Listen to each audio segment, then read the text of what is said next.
DJNTV.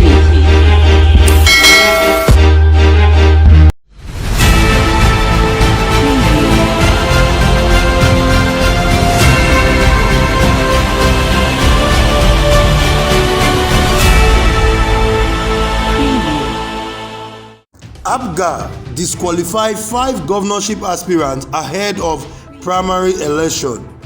Plus, gunmen killed 14 persons and injured 5 in Plateau State.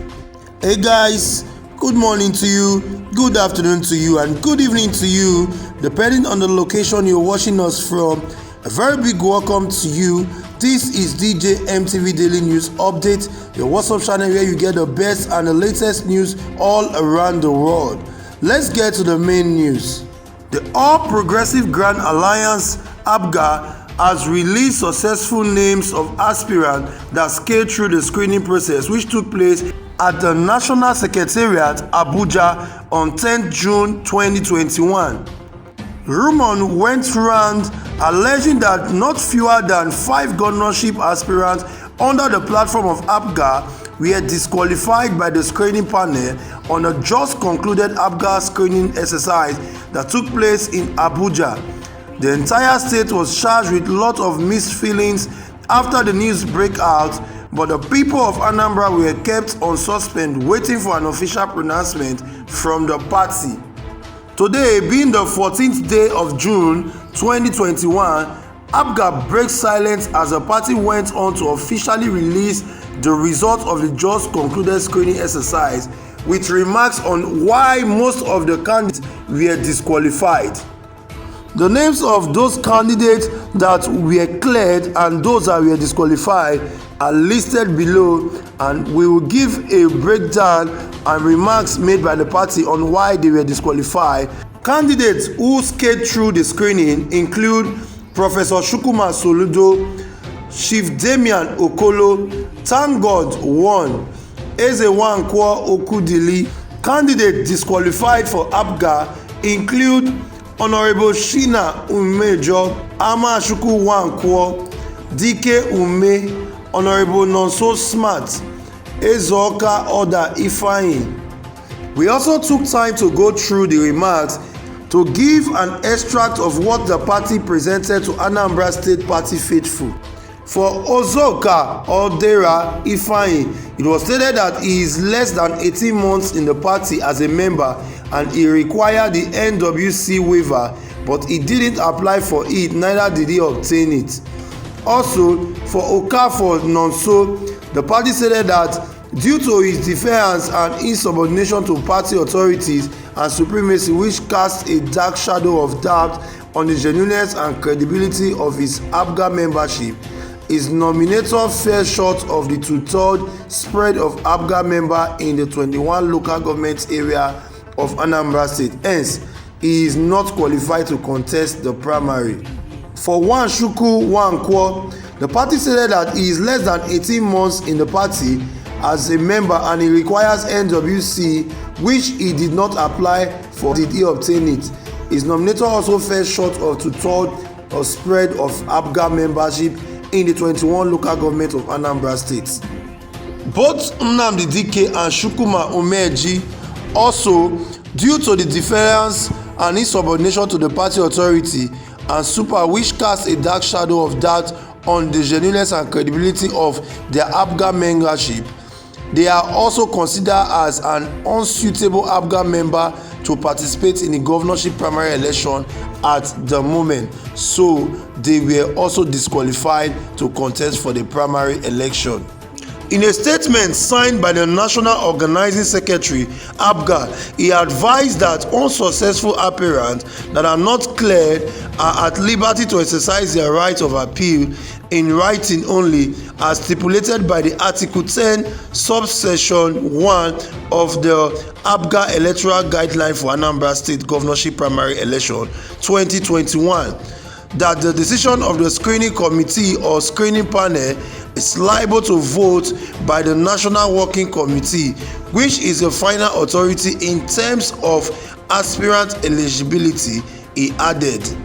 Meanwhile, gunmen on Sunday night in 2 separate attacks killed 12 persons in Kuru village of Jos South Local Government and Zoku village in Basa Local Government Council, Plateau State. The first attack, which took place at about 10:30 p.m., leaving 5 others severely injured, while the second attack took place at Zogu village in Basa Local Council around 8 p.m. when some suspected herdsmen stormed the area and started shooting sporadically, resulting in the killing of 2 persons, while a woman was injured and now admitted at the Jos University Teaching Hospital. The chairman of Jos South Local Government, Honorable Gideon, confirmed the attack while briefing newsmen in Jos. Honorable Gideon, who visited the scene of the incident, condemned the unwarranted attack on peace-loving and hard-working citizens of Jos. He also called for calm and appealed to security operatives to go after the perpetrator and bring them to justice. The Secretary of Irigwe Development Association (IDA), Mr. Danjuma Dixon Aruta, who confirmed the second attack at his domain Zogu village to newsmen, said that it was the same midnight attack on my community that left 2 persons dead in Zogu village. While people were sleeping, the attackers stormed the village and started shooting sporadically, leaving 2 killed and 2 injured. One of the women was critically injured and was first taken to the Bayham University Teaching Hospital, but was later transferred to Jos University Teaching Hospital. The Plateau State Police Command, through its spokesman ASP Gabriel Uba, said, "We received a report that 10 persons were shot dead in a drinking joint at Sagba Kuru in Jos South Local Government by unidentified gunmen who drove into the village with a white Hilux.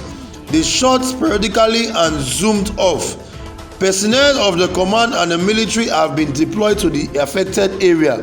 The Commissioner of Police, Mr. Edward Egbuka, has ordered that an immediate investigation be carried out to find out the circumstances surrounding the killing and bring the perpetrators of this evil to book." Also responding to the sad event, the Plateau State Governor Simon Buko Lalong expressed sadness over the killing of innocent citizens in Kuru in Jos Local Government area. Lalong, however, appealed to citizens to increase surveillance and intelligence gathering as well as collaborate with security agencies to foil such attacks which are carried out in a hit and run fashion. So guys, this is where we draw the curtain for this edition of DJ MTV News. But before we go, here's the headline: APGA disqualified 5 governorship candidates ahead of primary elections, plus gunmen killed 12 persons and injured 5 in Plateau State. Now quickly, concerning the killing of 12 persons and injury of 5 persons in Plateau State, Nigerians have come out to condemn this act. The Honorable representing Jos South, Jos North and Jos Central has also said that if the government cannot protect the people, the government should tell the people so that the people can start protecting themselves. It is so saddening that some persons can just walk up to some villages and shoot at people, human beings, without having pity. Also, it was reported that APGA has disqualified 5 governorship aspirants ahead of the primary election, leaving 4 others as the governorship aspirant ahead of the primary election, in which Mr. Soludo is part of it. And some citizens in Anambra State have said that the winner of the APGA primary election will successfully win the Anambra State governorship election for 2021 because the party APGA holds a strong ground in Anambra State. So guys, what is your opinion? Do you see Soludo emerging as the winner of the primaries and representing APGA in the forthcoming election, or do you see him falling? And again, concerning what the member representing Jos South and Jos North said, that if the government cannot protect the people, the government should tell the people so that the people can protect themselves. What do you make of that statement? Drop your comment in the comment section below. Thank you for watching till the